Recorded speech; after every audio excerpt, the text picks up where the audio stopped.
Well, hello, welcome to our information session on the Core Apprentice program here at Playwright Center. My name is Julia Brown. I'm the Artistic Programs Manager, and I am joined by... Hi, I'm Emma Busch. I use she, her pronouns, and I am the Professional Resources and Education Associate. Awesome. Emma and colleagues Hannah Joyce and Elena Jacqueline Barnes are the primary folks who run this program, and I'm here to help assist with this information session. And now someone has started hammering above me. This is just a day all over. What we're going to do today is I'll share my screen to show you where to find information about this program. Emma's going to talk a little bit about the purpose, the benefits, eligibility, the specifics of this program, and then I'm going to take you through step by step of what the application looks like, and we'll have time for questions at the end. Feel free to chime in with questions anytime, though, whether that's raising your hand, unmuting, or dropping something in the chat. All of that is fine. So I'm going to start off with a screen share, and this will take you to the Playwright Center website. This is our programs page. You can get to that by pwcenter.org and then clicking on this programs tab at the top. You'll see all of our programs listed. You may be eligible for more than one program, so do take a look at all of them. One of our upcoming deadlines is for the Core Writer program, which is our most open eligibility, so you may also be eligible for that program. There are also programs that will open up in the fall that you may want to look at, including the Jerome and Many Voices Fellowships. But for today, we're talking Core Apprentice, so we'll click on that. And Emma, would you like to talk a little bit about the program? Yeah, so hopefully you are all here today because you attend a New Plays on Campus school. And if you aren't familiar yet, New Plays on Campus is our college and university partnership. And so through this, a university gets a membership each year that is then given out to a number of students who get additional resources, the ability to attend special seminars and events, and access to all of Playwright Center's member benefits. But particularly, what's so special about New Plays on Campus is that any student who attends one of these schools is eligible to apply for our Core Apprentice program. So each year, Core Apprenticeship supports 2 student playwrights. This is what makes the Core Apprenticeship stand out from the rest of our fellowships, is that it is available to current undergrad students, graduate students, or anyone who has graduated within the past year. So for us, that's sort of May 2025, June 2025 graduates are still eligible to apply for this application cycle. What the membership entails, it is a mostly remote year of a program. So you wherever you are doing, wherever you are at school and living. And every month we have cohort check-ins, and so you and the other student playwright will meet with Hannah, Joyce, and myself, and you will have check-ins on where you're going and what the rest of the year will look like. Additionally, you get a 9-month mentorship with an established playwright, and we work really hard to pair you with a playwright who is specifically helpful for whatever you are developing. So we take your input into that. So we're not just like, and this is the playwright who's assigned to you. You get to tell us, this is who I want to work with. And so if you're working on your first musical and are really interested in getting to work with a composer, we could get you that type of pairing. Or if you are curious about what it means to work in both theater and television, we can find a playwright who's also a TV writer in addition to a playwright. So on the screen here, you can see some of our past mentors. This year, I believe we also have Misha Chowdhury is one of our mentors. Last year, we had Luyan. So lots of like dream big and it might be possible. Additionally, the apprentices get to come out to the Playwright Center here in St. Paul, Minnesota at some point in the spring to have a 12-hour development workshop of the script that they applied with. And so we provide a director and a cast of professional actors, and you are paid for your time that you are in workshop, and you get to be here in the Twin Cities, see some theater, and have a reading of your play. Afterwards, you can see some of the other benefits of you get Playwrights membership for 2 years.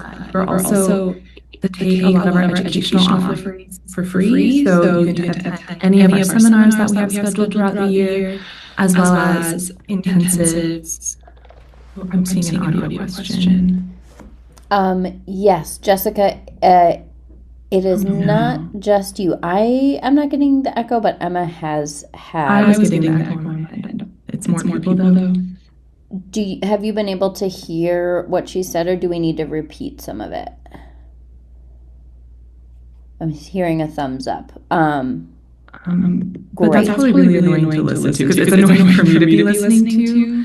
I'm not quite sure how to fix it on the fly. I but log out and restart my Zoom. Okay. If it might, sounds like it might be on my end. Great. I will keep it going, and if you want to start going through the applications, great. And I will pop back on as soon as I'm able. Sorry, y'all. Sounds good. No problem. This always happens. Nope. Thank you, Jessica, for interrupting. It's good for us to know. We were trying to troubleshoot it before the session and have been running into some issues. So again, you can see all of the benefits here as part of the Playwright Center, essentially fellow cohort as a core apprentice. There will be opportunities that are shared throughout the year. You'll get a monthly newsletter with some opportunities and updates. And then at the end of the term, you'll become an affiliated writer. And that means basically in perpetuity, you're in relationship with the Playwright Center. So there are certain opportunities that are open to affiliated writers each year, including being able to apply to be part of our public season and to potentially teach classes and seminars and things like that. So as we look on, we can see the eligibility that Emma went over. If you are not currently at a school that has a New Plays on Campus membership, there is still time for your school to join. So talk to an administrator, reach out to Emma about how to get that set up or how to sort of help advocate for your school to join so that you're eligible to apply for the program. One thing to note is that you may not have had more than one play produced by a professional theater at the time of your application. And how do we define that, right? It doesn't matter the size of the theater. It doesn't matter if the performers were union or the other folks working on the project were union. What matters is it ran for at least 3 performances, public performances. It was billed as a full production as opposed to a reading or a workshop, and everybody involved got paid. Yourself, all the actors, the creative team, the tech team, the crew, everybody got paid and was paid what we call reasonably, meaning not just $10 for the bus or some bagels, like an actual payment for their labor on that project. So that's our definition. If that has happened more than once on more than one play for you, then you are not eligible for this program, but you may be eligible for others. You do not need to be current residents of Minnesota, though you may be. If you are out of state, we will bring you in for your workshop. You do have to be over the age of 18, and because we pay you, you do need to be able to be paid in the U.S., but citizenship is not part of the eligibility. You can see a little bit about the program from a previous participant, and then there's a breakdown of the application. I'm not going to take you through that right now because we're about to just go look at it. One thing to note down here at the bottom is the link to access the application. I'm going to show you here when you first go on the page, that pop-up doesn't appear automatically. You have to scroll down a little bit before it pops up. So sometimes folks will visit the page and kind of not scroll at all and say, oh, there's no link. So just scroll a little bit down and then you'll find the link. So I'm going to click apply and it's going to take us to this new page. Even though it says Playwright Center in the corner, do not be deceived. We have left the Playwright Center website. That's important to note because if you are a current member of Playwright Center and you're used to logging into look at the opportunities database or update your profile or things like that. You have a login for that website. Because this is a different website, this is a platform called SlideRoom, you do need to make a different account. You may already have one from previous applications, but if you don't, click this sign up button. It will take you to a page where you can sign up for your account, make a password, etc. I, however, already have an account, so I'm going to put in my information. Is there an echo on my audio as well, or was it just Emma's? Okay. I wonder why it's different. Great. So when I've logged in, it's taking me to this kind of dashboard page. One thing it will show is all of the applications that I have in progress. I also have all of the applications that I've completed in the past. That can be helpful if you've applied for things before. You want to know, what artistic statement did I use? What play did I submit? How did I answer this question? But for right now, I'm going to show you this directory. This is all of the programs that are open at Playwright Center. If you are applying for a different organization that also uses SlideRoom, you'll find that name in the upper corner. So this is how you can make sure I'm looking at the directory for Playwright Center. I'll also highlight here at the top, I see my name. If I click that drop down, that all activity is that dashboard we were looking at. If I need to change my name, my email address, my password, the address on file, I can do that by clicking account information. So if any of those things have updated for you, that's where you can make that change. But for the moment, we're going to click on the Core Apprentice program. Great question from Jessica. If you have a professional production scheduled for after the deadline, that does not count for this year. So we only are counting productions that open before the application deadline. And again, if this is your first production, that if you have had one production or have one production coming up, you are still eligible to apply. The cutoff is if you have had more than one play produced. So here you can see a breakdown of kind of everything we've talked about. In SlideRoom, blue is sort of our action color. Blue things are things you can click on. Underlined things are also things you can click on. So if you'd like, you can preview the application if you want to get your materials kind of together before you start. But we're going to click the blue Begin Application. And you'll see it has a little thinking wheel. And I have so many tabs open. It has to do a lot of work to think. The application will mostly auto-save. You'll see at the bottom of the screen, there's a sort of saving thing that will pop up. And so you can always leave and come back to the application. So if you want to, start for certain parts of it and then continue later, the save and exit button will allow you to do that. So the first thing we have here is our lovely general application form. So of course we have contact information, the mailing address,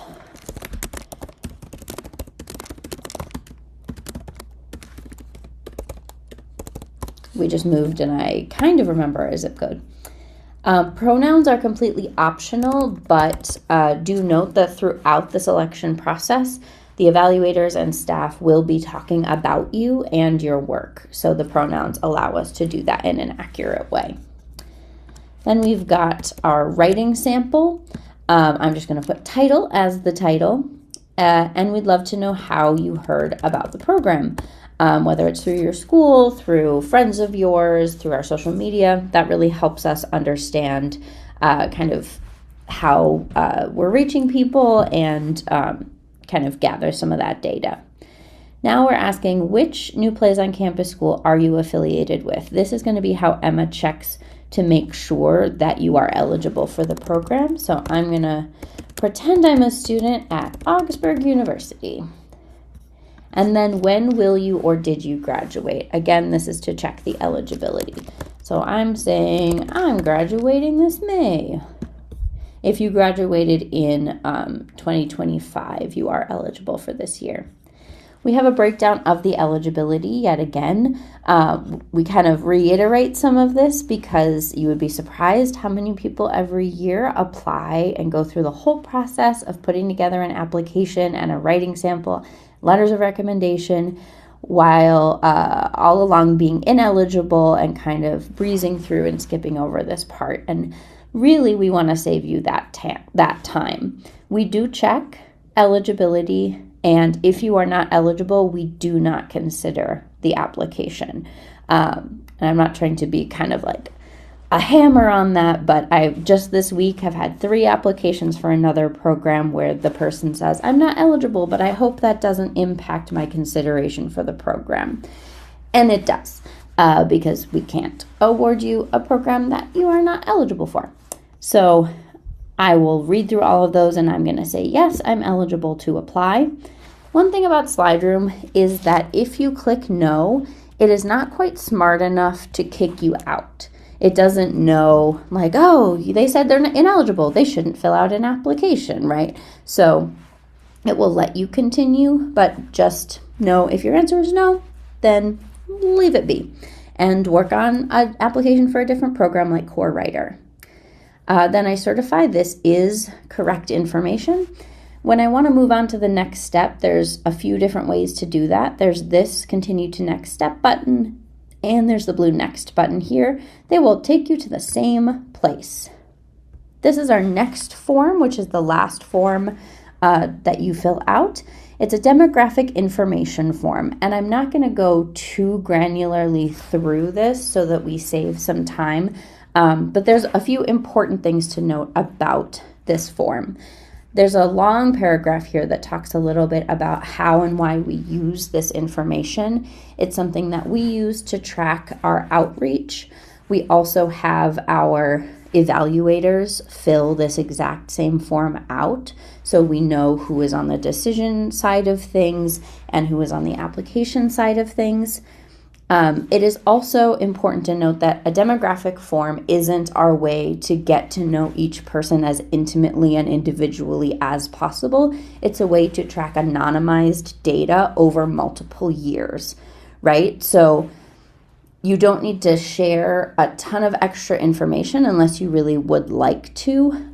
This is not going to be affiliated with your name in the long run. It's going to be put in sort of a mathematical analysis over time. So I want to just highlight that. The last and most important thing is that this form that you're looking at right now can only be seen by Playwright Center staff. Myself, Emma, Hannah Joyce, and our producing artistic director, Nicole. The evaluators and panelists do not have access to this in any way, and in fact, they don't even see that this form exists. They don't even see a note saying, this applicant filled out this form. They don't even, they know that they've filled out the form. They know we're asking you these questions, but they don't have access to it. And I highlight that because we hope that for some people that makes it a little bit more comfortable to fill out a form like this, knowing that it doesn't impact the evaluation process. But also, if there is information in this form that you feel is important for the evaluators to know about you, identity markers, life experiences, anything like that, you need to make sure it's elsewhere in your application, like your statement, somewhere, resume, wherever you want to put it. They will not see this, so they will not have any of that information. So I am going to continue on here and click that I've read the explanation. The first question is about racial groups that you're affiliated with, and I'll kind of show you how each of these questions work. These are check boxes, which means you can check as many or as few as apply for you. There's also always a write-in button. If you click on it, the little extra, area to type will pop up. So if you don't see it immediately, it still exists. You just have to click the checkbox to make it pop up. There's also always a decline to answer button if there is a question that you don't want to answer. And you're welcome to decline every single question if you would like. The form will just make you click that each time, so it doesn't let you skip the entire form. So I'm going to answer it for myself. There's also a box here if there's anything else you'd like to share with us regarding racial groups you're affiliated with, if you want to provide more specificity, or if these check boxes did not provide language that's accurate for you. Our next question is about gender terms. Again, as many options as are relevant for you, or decline or write in. Then we have a question about sexual orientation, which is also the same structure as the last question. Then we have a question about if you identify as neurodivergent and or a person with a disability or multiple disabilities. We've got some definitions in the explanation here in case this is new language. There are some folks who use both terms interchangeably for their own life experience, but there are also plenty of people who use them as two different things. So it's completely up to you how you want to answer the question. If there are multiple, answers that make sense for how you identify, I'm going to answer it for myself. There is a write in button here, but there's also a larger write in if you would like to provide more context about your experience of disability and or neurodivergence. The reason we're adding this little extra box that's completely optional is that we're always trying to make our programs and processes more accessible, more inclusive, and we want to make them work better for everybody who's applying. So if you'd like to give some information that might help inform how we shift things, every year we tweak this process based on feedback that we get from people. So if there are ways in which we can have more assistance or make this process smoother for folks, that's super helpful to know. But again, only if you feel so moved to share the information. Then there's a question about English language proficiency. This is about languages that you use as primary languages in your day-to-day life. So we're not necessarily asking like, I took a semester of Japanese. We're asking sort of, what do you use to, in your speech, in your writing, as you move through the world. There's also a box here if you'd like to share what other languages you use as your primary languages. The reason we're asking for that is we currently don't have the resources and capacity to support multiple languages in this process, but that could change in the future. And having this data helps us, track what those numbers look like so that if we have the capacity to provide other resources in other languages, we can see, this is where the majority of support would make sense to start. Then there's a question about your age, pretty self-explanatory, of course, welcome to decline. And then education level. This is sort of the most recent or most advanced education stage that you've experienced at this point. So if you've graduated, that may be bachelor's or postgraduate. If you're currently enrolled, that may be some college. If you're, in an associate's program, anything that makes sense for you, and feel free to choose other, or if these don't make sense because you're in a really specific like certificate program or something like that, then write in might make sense for you. Then there's a question about household income. This is your estimated annual household income before taxes, based on like your salary, etc. If you're unsure, there is a button for that. Don't stress too much. You don't have to pull tax returns or anything like that. Just an estimation is helpful. And finally, we have a space to give us any feedback. As I mentioned, we're always tweaking things from year to year. We want to make our language clearer, more inclusive, and we know that asking folks to check boxes about who they are is reductive, obviously, and is an unpleasant and often harmful experience. So if you had an experience filling out this form, or you have ideas for how it could be less harmful or more clear or more convenient for you, we would love any of those. But again, only if something comes to mind. Don't stress too much to come up with something if you don't have ideas off the top of your head. Totally optional. So now that I'm done with the forms, this is all the forms we need to fill out at the moment, so I'll continue to the next step. You'll see SlideRoom likes to give us a happy green check mark when we've completed a stage. So now we're into the attachment section. This is really the meat and potatoes of your application. This is what is really being evaluated. A couple of things to note is that when the evaluators fill out their evaluations, they will focus on a weighted rubric, right? So they're sort of scoring on different criteria. The script sample that you provide is weighted for 25%, the artistic statement for 30%, and the proposal for 35%. The other materials for 10%. So that kind of helps you. Obviously, all parts are important, but what this really tells you is that this program is really about potential and process. It's not asking for the most polished piece that you're production ready, don't need to work on it at all. It's really about developing this piece over time with your mentor and through your check-ins and through your workshop. So that's why the most important part, or the heaviest weight, is the project proposal.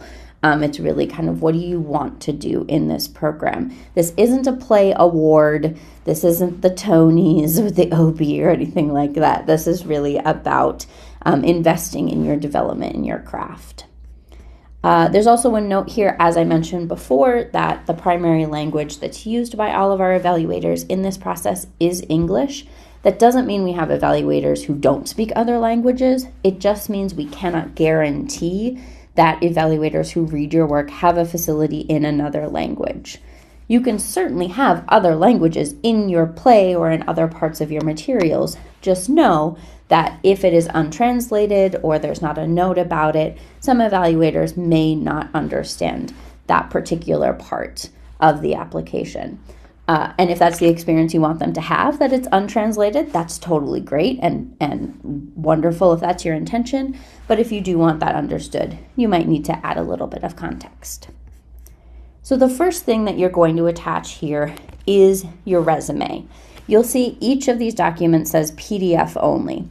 This is my other bone to pick with SlideRoom. If you try to upload a different format, SlideRoom will let you do it. However, we cannot open it on our end. So if you have a Pages file, a plain text file, a Word document, I will, or Emma will email you and say, hey, we can't access your document. Can you please upload it as a PDF?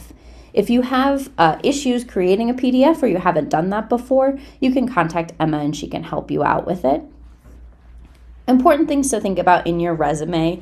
If you do have any professional productions, make sure you note those clearly so we can again check and make sure that you're eligible. Also, when you think about things to add, sometimes when folks are applying for this program, they say, well, I'm a student. I don't have any productions. I haven't written a ton of plays. I don't have a ton of experience. What do I put on this resume? Do I put that I worked at Subway? Do I put, what should I do with this? And so I would encourage you to add pieces that are in progress, writers groups you've been a part of, classes perhaps you've taken or TA'd for. I wouldn't necessarily say you have to focus on non-artistic work unless it's relevant to your application. So if, for example, I worked at Subway for 5 years, if I don't talk about that anywhere else, it may not be super relevant information. If my play is set at the Subway I worked at, it might be kind of useful to have that information that's my lived experience. Or in my artist statement, if I say, I write characters like the people I worked with at Subway, maybe it's interesting to have that on your resume. But in general, focusing on your artistic and creative work tends to be the most focused and make the most sense. If you're an artist in other ways, in other disciplines, like perhaps you're an actor, a musician, a dancer, visual artist, a poet, that can all be interesting to add as well. Really, when you're putting this application together, you're telling a story. You're creating something cohesive that tells us who you are as an artist and as a person. So anything that informs your work anything that's been part of your artistic lineage and how you've developed might be interesting to add to your resume. So in order to do that, I'm going to click this blue Choose a File button, and it will open my Finder window and let me grab my PDF. You'll see it always thinks. If it's got that processing little, I don't even know what you call it, little animation, don't X out of this page or back out of this page while that's happening, because it hasn't saved yet, basically, if that's still in process.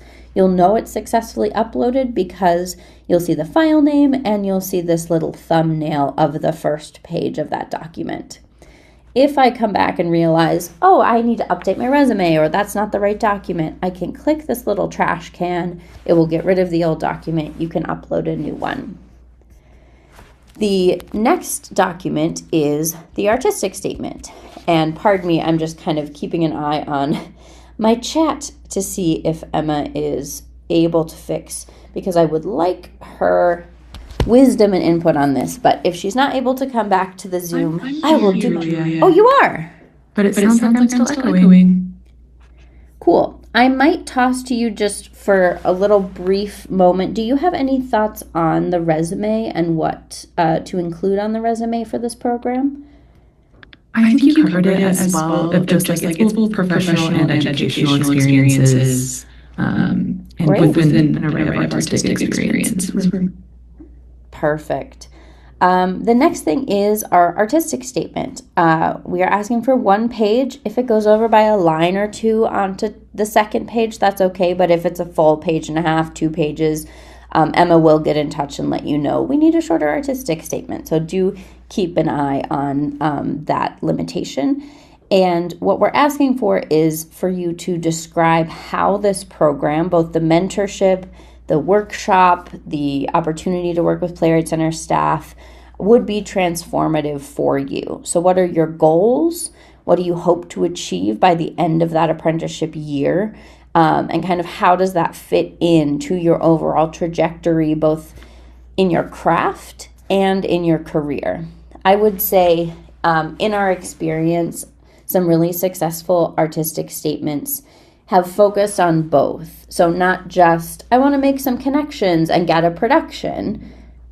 Great, everybody wants that. But also, what do you want to develop as a writer? Do you feel like I want to work on my 3rd act of my plays. I'm not really sure how to finish them up. Or my dialogue I feel like is really strong, but I'd like a better sense of physicality in my plays.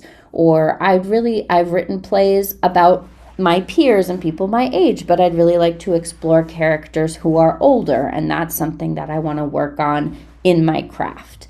These kinds of things that really tell us that you've thought about not just, this would be a great opportunity for me to meet some people and get my work out there in the world, but that you're ready to dig in and you have some sort of frame of reference for where you might need to focus. That will really help an evaluator feel like this is a person who can take advantage of this opportunity. They don't need to be sort of dragged by the hand and told, here's what you should work on in your writing. They really know, and they've self-reflected, they've sat back and they've looked at their overall body of work and sort of figured out where they want to focus for this next year. It's also important to read the description of the program and make sure it is specific to this program. So again, if someone says, I really think my play deserves a production, we don't give you that. We're not a producing theater. So really make sure that the evaluators know you're applying for this specific program. I know when you're applying for jobs, usually you save a master cover letter and then, change certain details. I would recommend that for writing an artist statement for a program like this, really start from the top. Maybe there are lines that you grab from other statements you've written, but really tailor it specifically to this opportunity. I also want to let you know that we have a class on this coming Monday night, the 12th, about writing artist statements. Saimuk Devangsai, who is an incredible playwright and an incredible grant writer, getter of fellowships. She really knows her stuff when it comes to applying for things. She is going to lead that session with me.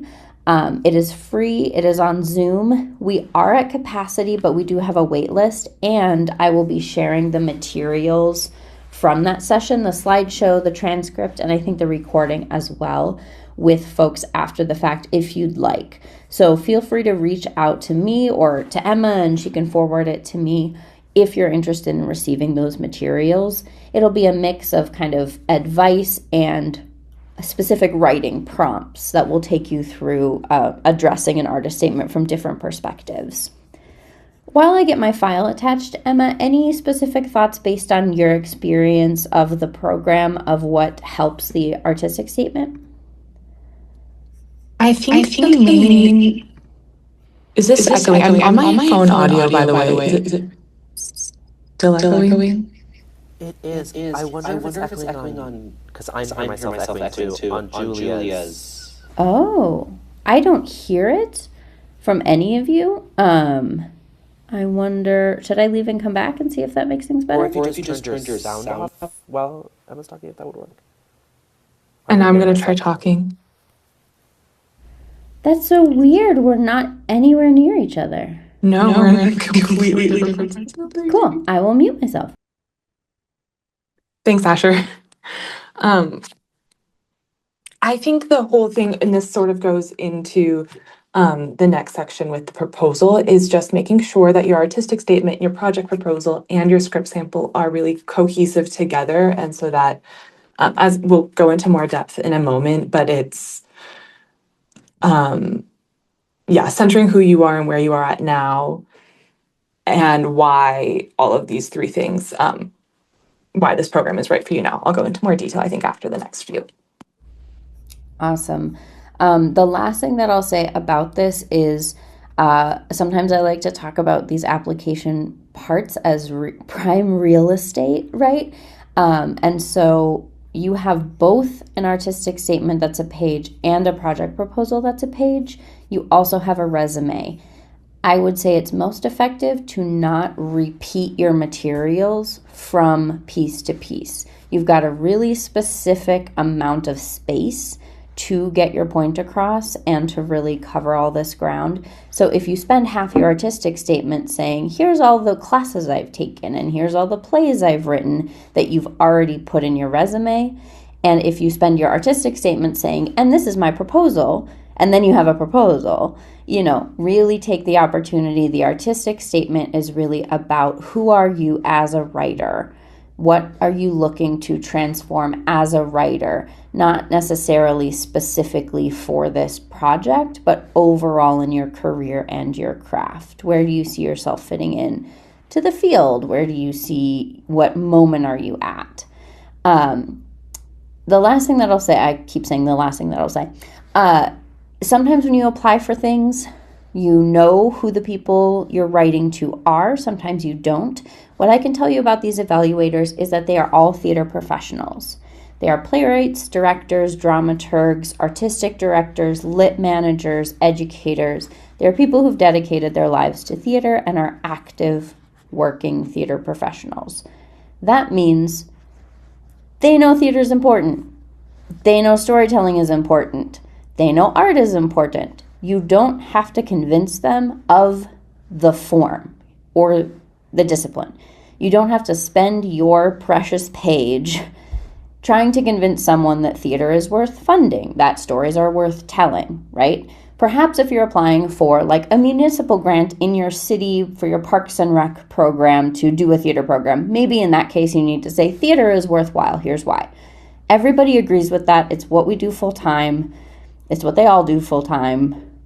You can really focus on you. Why are your stories important, or not even important, but why are you focusing on the stories you're telling? What is your specific view on theater? So that is just my last piece of advice on that. And I actually have one more as well. Yes. As with most of our programs at Playwright Center, but again, I want to reiterate with this one, the evaluators are selecting a playwright, not a play.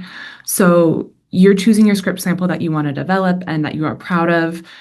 But at the end of the day, they're not choosing this is the play I want to see commissioned or this is the play I want to see in production. They're choosing this is the playwright I want to support on their overall growth. And so that's the part where you really get to let that shine through. Awesome. Thank you. The next element is the one-page project proposal. Again, one page. And this is talking about how you would benefit from a workshop of this specific play at Playwright Center. So the artistic statement is a place to talk about all of the different benefits. This is specifically about the development workshop. What are your goals for that? What would you want to develop in this particular piece? Where do you feel like it needs work? How do you think bringing in a professional director and a dramaturg and a cast of actors, what will that teach you about the play? Where would you focus? All of that kind of thing. So this is really the part that connects. Who are you as a writer? What do you want to develop in your craft? And then it connects that to this very specific play. In other programs that you apply for at Playwright Center, your script is a writing sample. It's not necessarily the play that you would work on if selected. That is different for this program. This is one of the few programs where you actually are proposing to work on this play. Emma, can you talk a little bit more about this project proposal? Yeah, as a result of us knowing that this is the script that's in development for you, we don't expect it to be finalized. If you're struggling with the structure, that's okay. If you're struggling with a character, that's okay. The reader might read it and be like, I was a little confused by XYZ. But then if they see in your project proposal that you are aware that that is an area that is not working for you right now, they can see, as long as you are aware of where you need to grow, where you need to develop, and you are able to then articulate that in the project proposal, that's what your evaluators are really looking for. A lot of our evaluators are very familiar with Playwright Center. They know the resources that are offered through this institution and this organization. And so they want to see that you also know that. So if you are newer to Playwright Center, spend some time browsing our website, looking at some of the other playwrights who have been here in the past, plays that have been developed in the past, to understand how this environment might be really impactful for you at your process where you're at. And with this script in particular, is there a reason why a dramaturg would be particularly helpful for this one element of the play you're struggling with? Is it specific like makeup of cast that you don't have access to in your own school community? Things like that. That are really individual to you in this play make a huge difference in this project proposal. Thank you. That is great advice.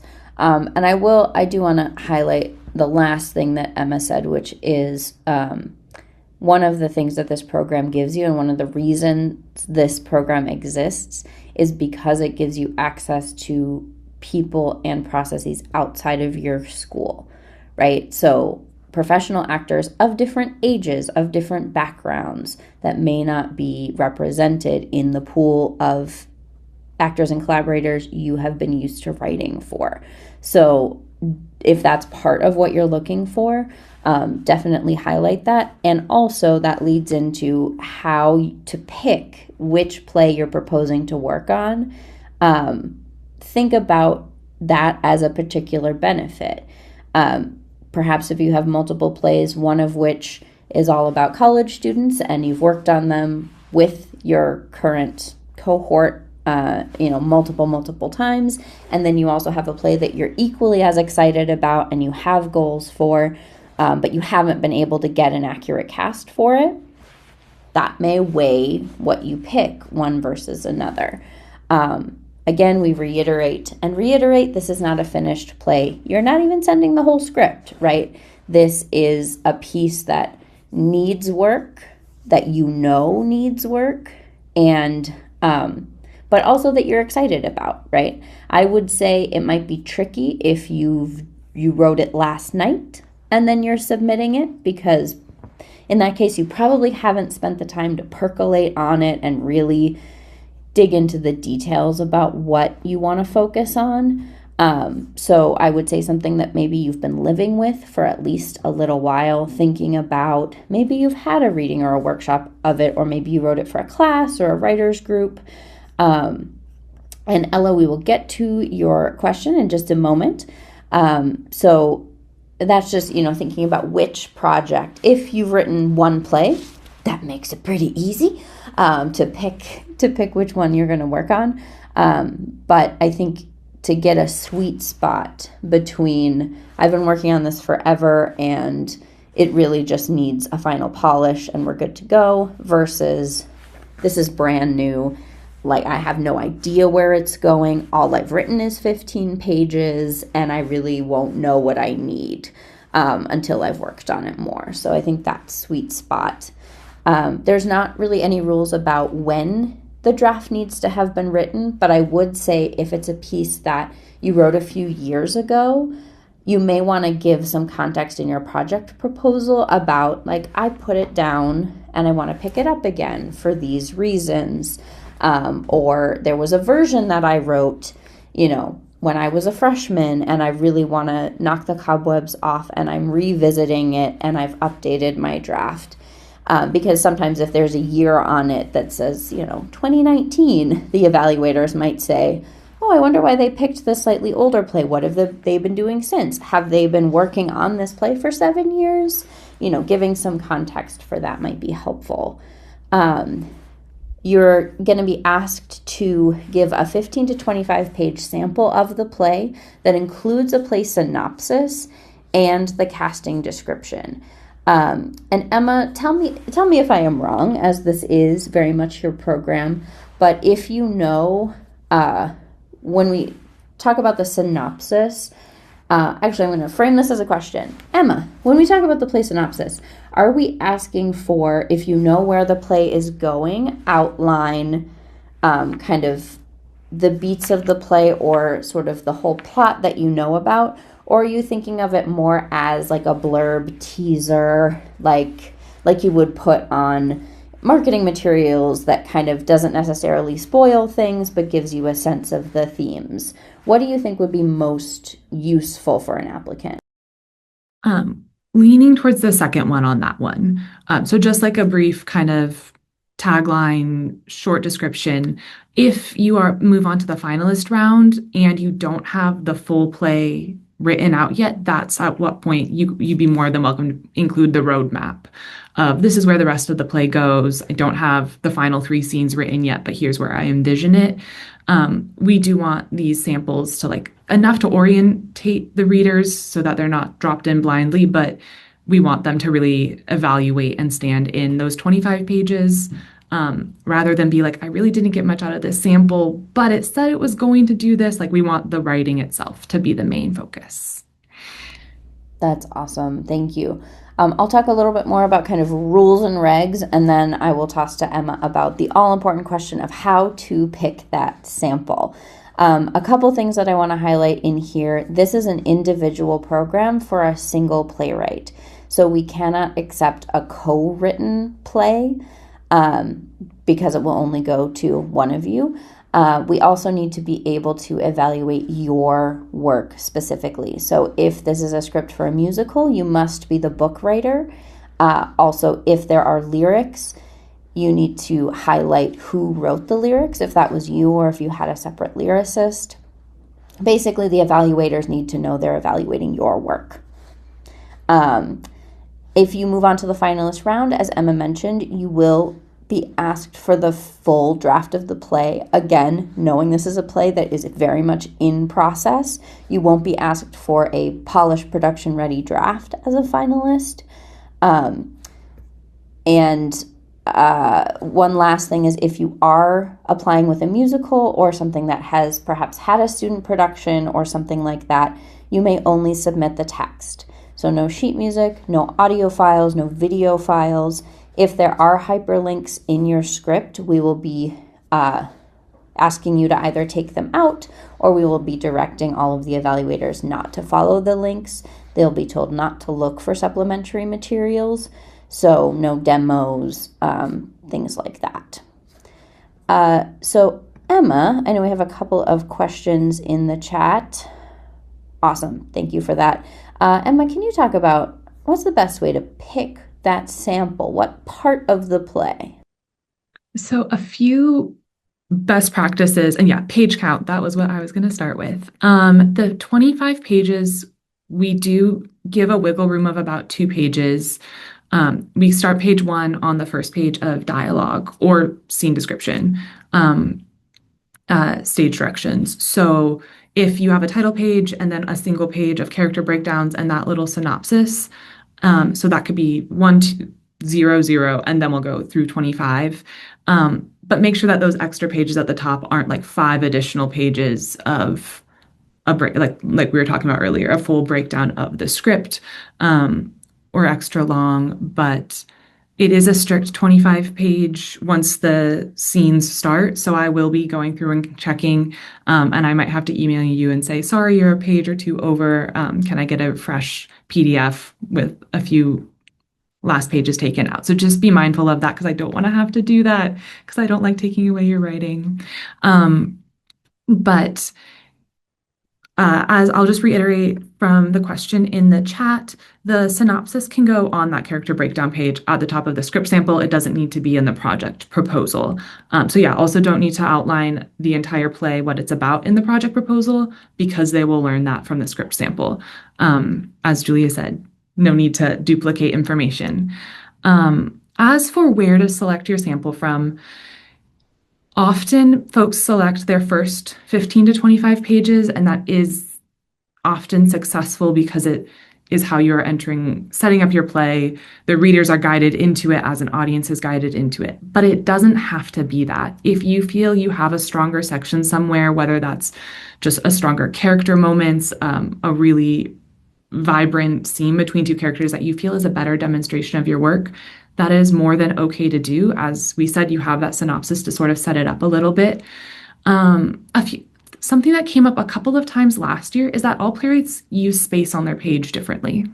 And so if you write rather poetically or lyrically, or you like to use space, and so you may have more sparse dialogue, that's okay, but we still stick to those 25 pages. And so if you only have a couple of lines per page, your readers might not get enough of a sense of your style or of the plot or of the depth of what your play is by the time they reach the end of the sample. So I would recommend making sure that you feel satisfied with what you are handing over. Yeah. Oh, you're still muted, Julia. Any last questions about that script sample, as that is kind of or how the sample and the proposal work together? Ella, yeah. Sorry, I'm sorry. But I guess I'm curious about whether the script sample should be like the part of the play that I think is the strongest, or the part of the play that kind of illustrates what I want to work on as a playwright and what I want to work on in the play during the reading.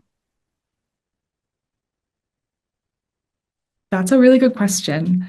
I think both are strong options, honestly. Like if you want to show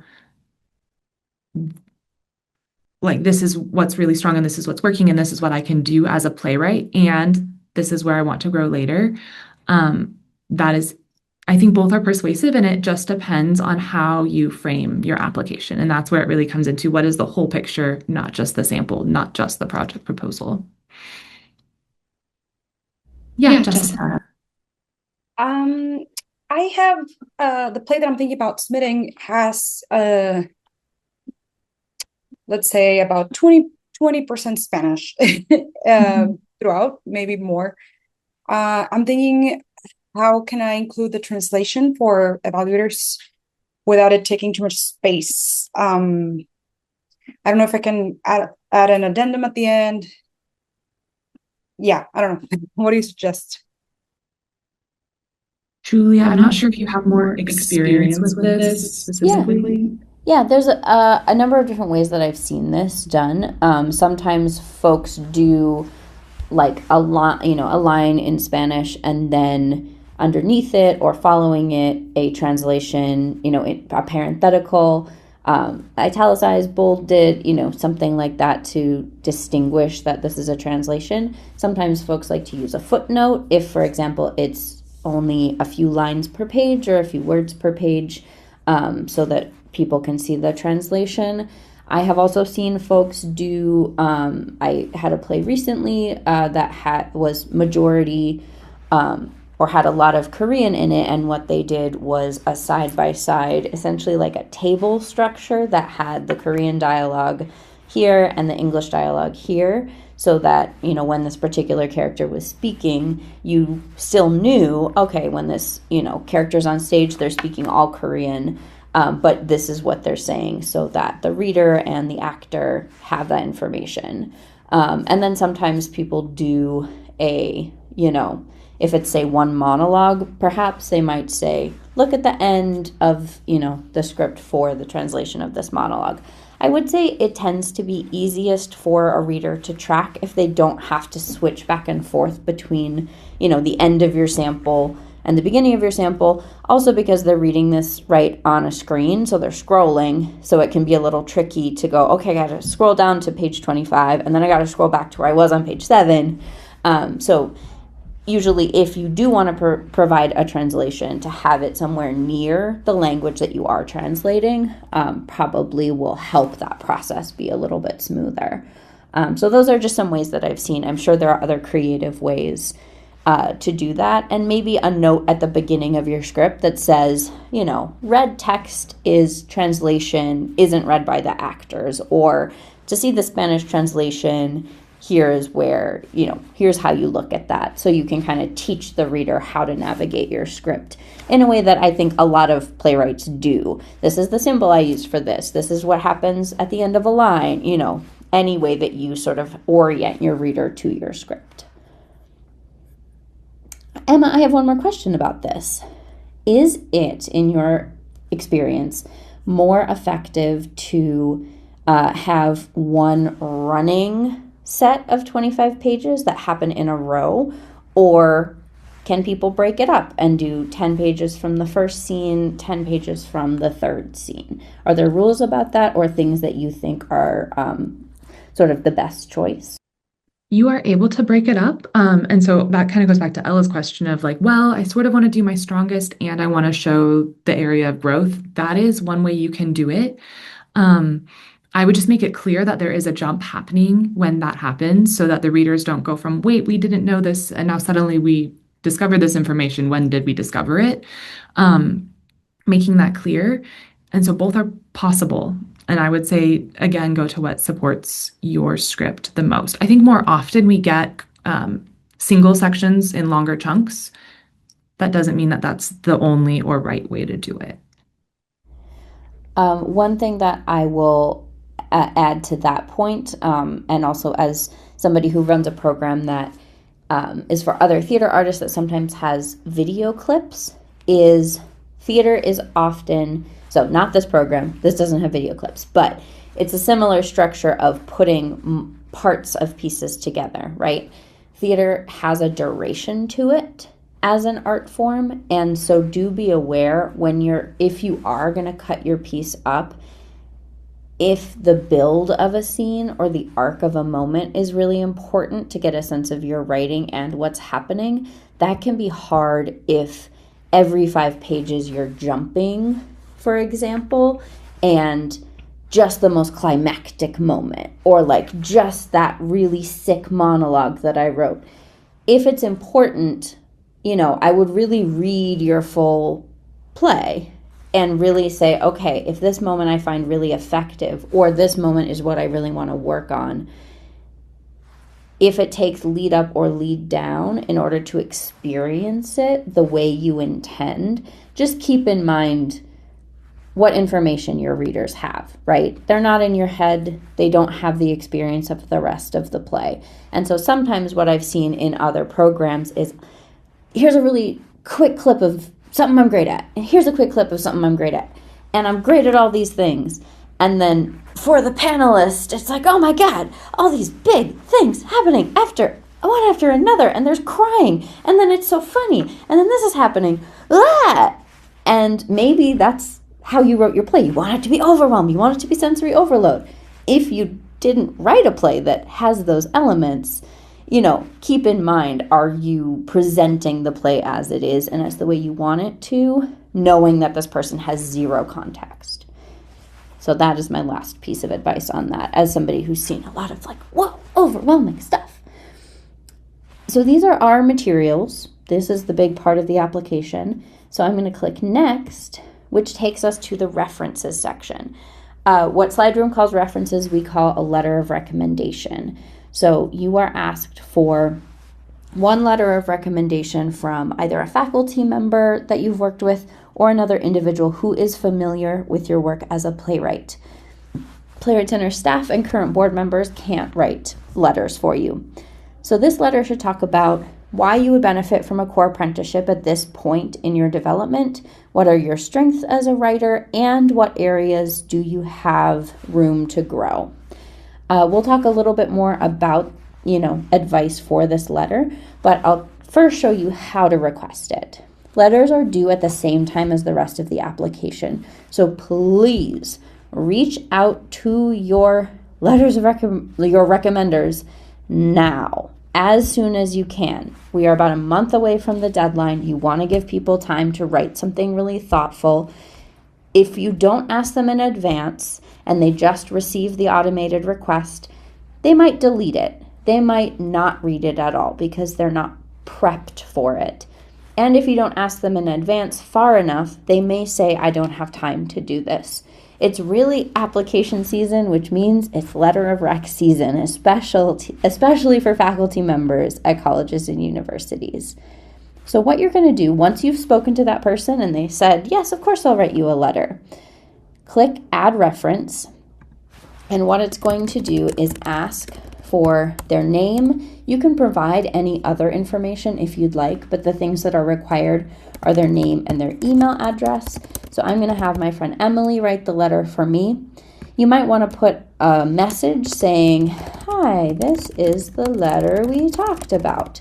You may also want to give more context for here's what I'd really like you to touch on. This checkbox basically says, I'm going to allow Emily to fill out the letter and then just send it right in without it having to stop at me. If you uncheck that, it will go to you first. You won't be able to edit it or anything like that. So it's just an extra step. So just note that if you uncheck this, it's a little bit of a slower process. So keep that in mind as you are planning. But most people, I think, just waive the right to review and just let it go straight through because you've already talked to your recommender about what you want it to be. Now, as soon as I click Send Request, that email gets processed automatically. What Emily will see in her inbox is an email from Slide Room Review saying, letter of recommendation requested for Julia Brown application. Here's the link. Emily will click on the link and it will give her the option to either upload a PDF of a letter or type a letter directly into a text box and then submit it. This, if you're leaving and coming back to your application, this is where you can check and see, what the status is. So it says that I requested the letter today. Once Emily fills it out, the status will say completed.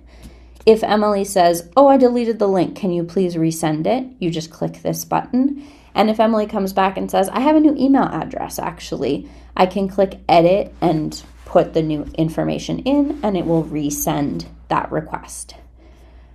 I would recommend doing this early, even if you haven't finished your statements or things like that. Go to this tab and request that letter, just so they have the most time possible. A couple of things to think about with who to ask, right? For this program, it's often faculty members because they're probably the folks you've worked with most closely, and because you're specifically asking them to essentially evaluate your craft and where you could, improve or where you could focus and develop. Somebody who perhaps has had an educational experience with you and has evaluated your work and perhaps given you advice or given you dramaturgical feedback, they've already thought about this. If you're going to have a classmate or, an actor you've worked with or a designer you've worked with, make sure that that's somebody who does have a dramaturgical perspective on your work and can say, beyond just saying, Emma's amazing, Emma's my best friend, or I think Emma's brilliant and writes amazing plays and deserves every opportunity. That's lovely. That's not all that we're asking, right? So make sure that you do pass along to your recommender exactly this sentence here, exactly what we're asking for, so that it ties in with your project proposal of, here's what I think I need to work on. Here's an independent party who also thinks that's what I need to work on. Because what that tells the evaluator is this writer has a strong point of view and also a perspective on what they need that is based, kind of in experience and in reality. One thing that I'm just going to note, because I've seen it before, is a recommendation from a partner or a family member tends to be less strong. I see it multiple times that people might say, oh, my sister is my biggest support, or my partner is my biggest support, or my dad has read all of my plays. Somebody coming in who has that close of a familial or romantic relationship will read to the evaluators as not objective, as biased, as this is a person who might, benefit from you being selected or has an interest other than just knowing your work in you being selected. And so I have seen that be less effective for applicants if they choose people who have that kind of familial relationship. It also says to the evaluators, maybe this person doesn't have experience, hasn't taken a class, or hasn't had a relationship with an educator who has read their work before. So that's just one kind of piece of general advice I would say for every application, at least here. So somebody who you have kind of a creative, artistic, professional, educational relationship tends to be most effective.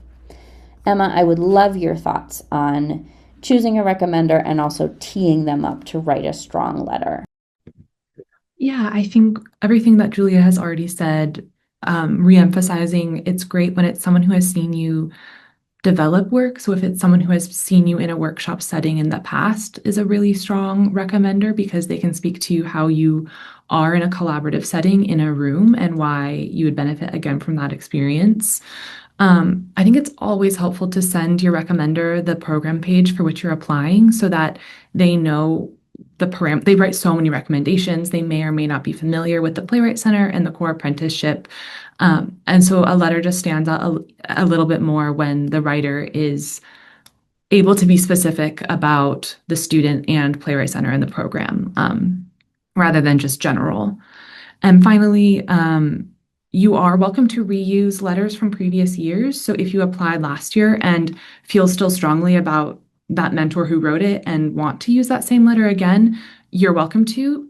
Just send me an email, and in this section where it says like name, email, you can put in my information actually, and I will be able to pull last year's letter and then upload it for the evaluators. So that's how that process works if you want to. But as this blurb says, give me at least 2 weeks just to make sure that everything is correct and in the right place, and we can get it all confirmed ahead of the deadline. Great. Well, when our references are all in, that's all the parts that we need to submit. So we go to our last page, the submit page. Once you have submitted your application, you can no longer edit it. However, if you realize you've changed your mind about something is inaccurate, if it is before the deadline, you can reach out to Emma. Emma can unsubmit your application. You can make edits and resubmit. Do this before the deadline. Do this before 15 minutes before the deadline. Really, give yourself time if you need to make edits. Once your application is in and has gone on to the evaluation round, we can't make changes to it unless you are a finalist and we are requesting the full draft. So if, 3 weeks after the deadline, you rewrite the play and you realize, that section that I sent in now is a lot stronger. The evaluation process is already happening, right? So we can't change things out once the evaluators have started reading. So what's going to happen after you submit is Emma's going to check through all of the parts of your application, make sure you're eligible, make sure all of your documents open, they're all PDFs, scroll through, make sure it's the right page count, make sure that you didn't just upload your resume 4 times, which has happened multiple times. If there are any issues, Emma will reach out and say, hey, we need this in a different format, or we need a different page amount, or things like that. Then they will go to evaluators who are all theater professionals. These are folks who will read every part of your application, besides the demographic form, of course. They will give numerical scores on all the criteria, along with detailed written feedback for us. And so based on the scores and the feedback, every application is read by at least 2 different people in this round. So based on all of that, we will narrow down to a finalist pool. At that point, Emma will get in touch with those finalists and say, here's what we need from you very specifically. Here's when we need it by. Then that will go to a final panel of playwrights who will read all of the finalists' work, meet in a conversation, and throughout a multi-hour conversation, reflect on all of the finalists and make the selection of our core apprentices. You can see here kind of how they'll base this on your craft, your goals, and your commitment and ability to make use of the resources. The staff does not participate, we just facilitate. So Emma, myself, Hannah, we're not reading your full scripts. We will not be giving our personal thoughts at any point in this process. We simply make it possible for other people to read and give their thoughts. So now I'm ready to submit. This is awesome. I can review my application and print a copy at that point if I would like, if you're a hard copy kind of person. But I'm going to click the blue submit button and we get the big happy green check mark, which means it's over, it's in. You will see everyone gets a confirmation number. You don't need it. If Emma needs to look you up, she'll look you up by name or by email address, but I know some people find that numbers feel really official and that makes them feel good. So to feel like, hey, it's done, I have a confirmation number. You can print this confirmation page, you can print your whole application, but then you see this note saying, you've submitted your application, it's great. You will be notified if you're a finalist or not by the end of May. We will let you know either way in terms of the selection process. That is everything that I have in this preview. And Ella, I think we just answered that question about timeline, and I know we're over by a little bit, but I would love to open it up for other questions if there are any. Yeah, I have a question about the references cannot be written by a current Playwrights Center staff. Does that apply to all affiliated writers? It does not. It only applies to people who are currently on staff as employees, like myself, Emma, full-time, part-time employees. Affiliated writers are not employees of the center. Thank you. And I see your question in the chat, Jessica. The program will run from July 1st to June 30th. So it'll begin July 1st, 2026.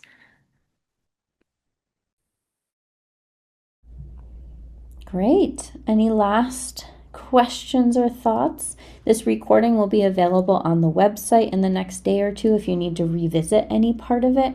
But I'm volunteering Emma. Contact Emma anytime you have questions.